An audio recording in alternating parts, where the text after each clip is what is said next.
అమ్మ కనకదుర్గమ్మ సాక్షిగా పైన అమ్మవారు ఉన్నారు. కనకదుర్గమ్మ అమ్మవారు కింద కృష్ణమ్మ అమ్మవారు ఉన్నారు. కృష్ణమ్మ తల్లి కనకదుర్గమ్మ అమ్మవారి సాక్షిగా, కృష్ణమ్మ తల్లి సాక్షిగా నిబద్ధతతో నిజాయితీతో నిండు మనసుతో అమ్మవారిని వేడుకున్నాను. నా హృదయం గాయపరిచారు, నా మనసు గాయపరిచారు, నా వ్యక్తిత్వ అననం మీద నింద వేశారు. నేను నిబద్ధతతో నిండు మనసుతో అమ్మవారిని వేడుకున్నాను. జోగి రమేష్ అనే నేను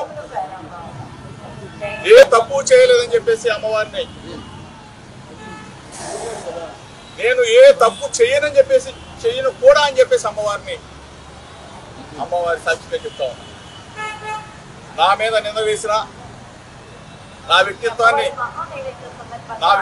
అననాన్ని, నా హృదయాన్ని గాయపరిచిన వ్యక్తులని అమ్మవారు మంచి బుద్ధి వాళ్ళకి ప్రసాదించాలని, వాళ్ళు ఎప్పుడు కూడా చెడు ప్రవర్తనతో మంచి మనసున్న జోగి రమేష్ నాలాంటి వాళ్ళ మీద బురద వేయకూడదని చెప్పేసి అమ్మవారు వాళ్ళకి మంచి బుద్ధి ఇవ్వాలని చెప్పేసి నేను అమ్మవారిని పెట్టుకున్నాను. గత 10 రోజులుగా చెప్తా ఉన్నా, మీడియా మిత్రులు సాక్షిగా చెప్తా ఉన్నా, రాష్ట్ర ప్రజలందరికీ చెప్తా ఉన్నా, జోగి రమేష్ అనే నేను ఎప్పుడు ఏ తప్పు చేయలేదు, చేయనని చెప్పేసి. నేను గౌరవ ముఖ్యమంత్రి చంద్రబాబు నాయుడు అడిగా, గౌరవ ముఖ్యమంత్రి కొడుకు నారా లోకేష్ అడిగా, వేడుకొండల సాక్షిగా తిరుమల రమ్మని అడిగా, అమ్మ కనకదుర్గమ్మ దగ్గరికి రమ్మని అడిగా. లేదు కాడు తూకూడదు అంటే మీ ఇంటికి వస్తానని చెప్పా.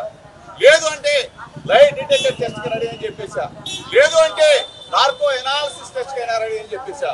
ఈరోజు దేనికి కూడా స్పందన లేని ఈ ముఖ్యమంత్రి కొడుకు మీరు చూశారు. వీళ్లే కాదు, ఈ శాఖ మంత్రి వచ్చిన, ఏది ఎక్సైజ్ శాఖ మంత్రి వచ్చిన, సిట్ అధికారులు వచ్చిన ప్రమాణం చేయడానికి జోగి రమేష్ ఎప్పుడైనా సిద్ధంగా ఉన్నాడు అని చెప్పేసి అమ్మవారి సాక్షిగా ఏ తప్పు చేయని జోగి రమేష్ ని నిందల పాలు చేశారు. మీరే వచ్చి అమ్మవారి సాక్షిగా జోగి రమేష్ మీద మేము తప్పుడు మాటలు మాట్లాడామని చెప్పమని చెప్పేసి మీడియా మిత్రుల సాక్షిగా అడుగుతా ఉన్నా.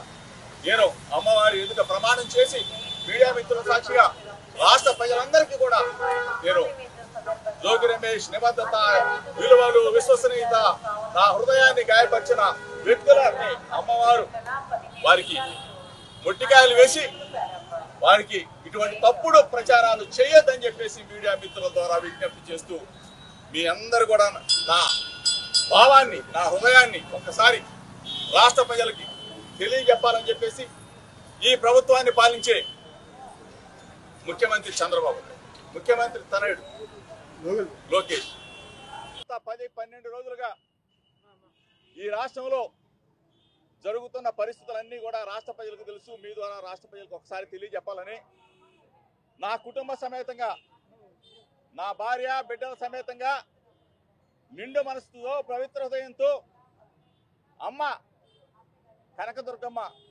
సన్నిధిలో కనకదుర్గమ్మకి అమ్మవారిని వేడుకుంటూ మీ ద్వారా తెలియజేస్తా ఉన్నా. నకిలీ మద్యం కుంభకోణంలో మొట్టమొదటిగా బాహ్య ప్రపంచానికి, రాష్ట్ర ప్రజలకు, మీడియా మిత్రుల సమక్షంలో నేను ఆ రోజున ఏ విధంగా అయితే నకిలీ మద్యం కుటీర పరిశ్రమగా మారిందో మీడియా మిత్రుల సమక్షంలో రాష్ట్ర ప్రజలకు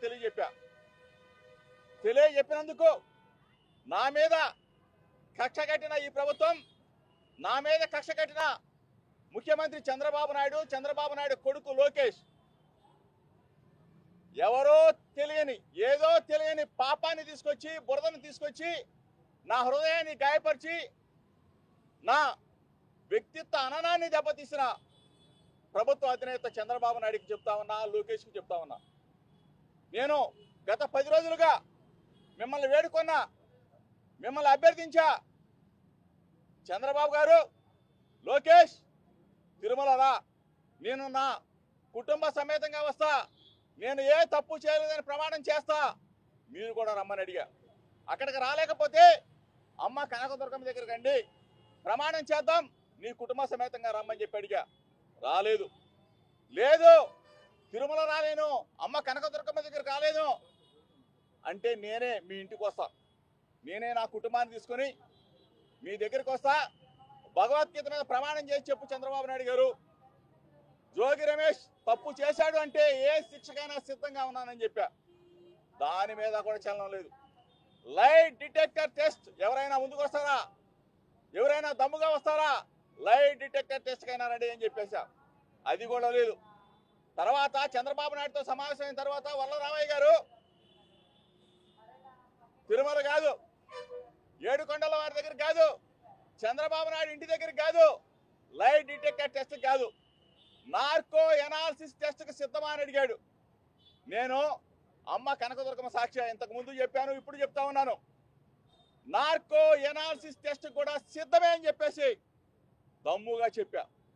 ఇంతవరకు ప్రభుత్వం నుంచి సమాధానం లేదు. సమాధానం లేకపోగా ఎవడో ఎక్కడో పట్టుకొచ్చి ఎవరినో తీసుకొచ్చి మా ఇబ్రహీంపట్నంలో జన్మించినంత మాత్రాన మా ఇబ్రహీంపట్నంలో పుట్టిన ప్రతి ఒక్కళ్ళు కూడా ఈ 55 సంవత్సరాలుగా నాకు తెలుసు. అటువంటి వ్యక్తుల్ని తీసుకొచ్చి జోగి రమేష్ మీద నిరద, జోగి రమేష్ మీద బురద, జోగి రమేష్ని వ్యక్తిత్వ హననం చేయాలని చెప్పేసి ప్రభుత్వం ఎంతగా దిగజారిపోయిందో మీడియా మిత్రులందరూ కూడా ఒకసారి చూడాలి. దక్షిణాఫ్రికాలో ఉన్నప్పుడు అతను ఎవరి పేరు చెప్పారో తెలుసు. అతనికి గన్నవరంలో రెడ్ కార్పెట్ స్వాగతం ఏర్పాటు చేసిన రాష్ట్ర ప్రభుత్వానికి తెలుసు. తీసుకెళ్లారు, విచారణ జరిపారు. రిమాండ్ రిపోర్ట్లో ఎప్పుడైనా సరే జోగి రమేష్ అనే మాట కానీ వచ్చిందని అడుగుతా ఉన్నా, లేదు కోర్టులో ఎప్పుడైనా చెప్పాడని అడుగుతా ఉన్నా. ఒక వీడియోని, ఆ వీడియో కూడా అతను బాంబేలో సెల్ ఫోన్ పోయిందని చెప్తే ఆ వీడియోల ద్వారా జోగి రమేష్ కు సంబంధం ఉందని చెప్పేసి, అంటే ఏ స్థాయిలో చంద్రబాబు నాయుడు ప్రభుత్వం, లోకేష్ దిగజారిపోయారో ఒక్కసారి మీడియా మిత్రుల ద్వారా రాష్ట్ర ప్రజలు గమనించమని అడుగుతా ఉన్నా. ఈరోజు చంద్రబాబు నాయుడు గారు వచ్చి, లోకేష్ గారు వచ్చి, ఆ శాఖ మంత్రి గారు వచ్చి, సిట్ అధికారి గారు వచ్చి జోగి రమేష్ తప్పు చేశాడని చెప్తే అమ్మ కనకదుర్గమ్మ సాక్షిగా ఇక్కడే ఉరి వేసుకొని చచ్చిపోవడానికైనా జోగి రమేష్ సిద్ధంగా ఉన్నాడని చెప్పేసి రాష్ట్ర ప్రజలకు చెప్తా ఉన్నా. తప్పు చేయని నన్ను, నా వ్యక్తిత్వ హననాన్ని దెబ్బతీసిన ముఖ్యమంత్రి చంద్రబాబు నాయుడు, నా వ్యక్తిత్వ హననాన్ని దెబ్బతీసిన లోకేష్, మీరు సమాధానం చెప్పాలా. ఈరోజు ఇంత దమ్ముగా, ఇంత ధైర్యంగా గుండెల మీద చేవేసుకొని నా కుటుంబాన్ని తీసుకొచ్చి నా భార్య పిల్లలతో సహా నీ ముందు నిలబడ్డా, అమ్మ కనకదుర్గమ్మ ముందు నిలబడ్డా, కృష్ణమ్మ తల్లి ఒడ్డు నిలబడ్డా. దయచేసి రాష్ట్ర ప్రజలు గమనించమని కోరుతా ఉన్నా. నన్ను దెబ్బ కొట్టాలంటే ఇంకొక విధంగా కొట్టు, రాజకీయంగా కొట్టు, లేదంటే ఇంకొక విధంగా కొట్టు, అంతే. వ్యక్తిత్వ హననాన్ని నన్ను పరీక్ష చేయొద్దని చెప్పేసి చంద్రబాబు నాయుడు కోరుతా ఉన్నా. ఇటువంటి దుర్మార్గమైన క్రీడకు నువ్వు శ్రీకారం చుడితే నీకు భార్య పిల్లలు ఉన్నారు చంద్రబాబు నాయుడు, నీకు భార్య పిల్లలు ఉన్నారు లోకేష్. ఈ రోజుతో ఇది ఆగిపోదు. సిట్ అధికారులకు చెప్తా ఉన్నా, దయచేసి చంద్రబాబు నాయుడు చెప్పాడని చెప్పేసో, లోకేష్ చెప్పాడని చెప్పేసో జోగి రమేష్ని కన్నా వ్యక్తిత్వ హననానికి కన్నా మీరు గురి చేస్తే రేపు రాబోయే రోజుల్లో ప్రజాక్షేత్రంలో ప్రజా తీర్పు కోరవలసి వస్తుంది చంద్రబాబు నాయుడు. నిన్ను మాత్రం ఈ రాష్ట్ర ప్రజలు ఊరికి, ఎందుకంటే నా మీద అభాండాలు వేస్తావా, నన్ను, నా ప్రతిష్టని మంట కలుపుతావా, రాజకీయాలను రాజకీయంగా చూసుకుందాం, అంతేకాని ఇటువంటి దుర్మార్గమైన క్రీడకు నువ్వు కన్నా ఒడిగడితే ఈ రాష్ట్రంలో ఉన్న ప్రజలు, బడుగు బలహీన వర్గాల వారు, నా రక్త సంబంధికులైన నా గౌడ కోసులు, నా రాధారంగా మిత్రమండలి సభ్యులు అందరూ కూడా ముక్త కంఠంతో చంద్రబాబు నాయుడిని ఎదుర్కోవడానికి సిద్ధంగా ఉన్నారు. నా వ్యక్తిత్వ సహనాన్ని, నా వ్యక్తిత్వ హననాన్ని దయచేసి ఇటువంటి దుర్మార్గమైన క్రీడకు శ్రీకారం చుట్టొద్దు. నీ రాక్షస ఆనందం కోసం జోగి రమేష్ ని నెల, 2 నెలలు, 3 నెలలు ఇబ్బంది పెట్టాలని చూస్తే మాత్రం ఎట్టి పరిస్థితుల్లో కూడా చంద్రబాబు నాయుడు చేసే ప్రతి పనిని కూడా, ప్రతి ప్రజా వ్యతిరేక విధానాన్ని కూడా అడ్డుకోవటానికి వైఎస్ఆర్ కాంగ్రెస్ పార్టీ తరఫున జగనన్న సైనికుడిగా ఎప్పుడు జోగి రమేష్ ముందే ఉంటాడని చెప్పేసి చంద్రబాబు నాయుడికి, లోకేష్కి, ఈ ప్రభుత్వాన్ని పరిపాలన చేస్తున్న ప్రతి ఒక్కరికి కూడా హెచ్చరిక చేస్తా ఉన్నా. నా ఆవేదనని, నా బాధని ఒక్కసారి మీడియా మిత్రుల ద్వారా రాష్ట్ర ప్రజలకి మాత్రం తెలియజెప్పమని చెప్పేసి మీ ద్వారా వేడుకుంటూ ఉన్నా.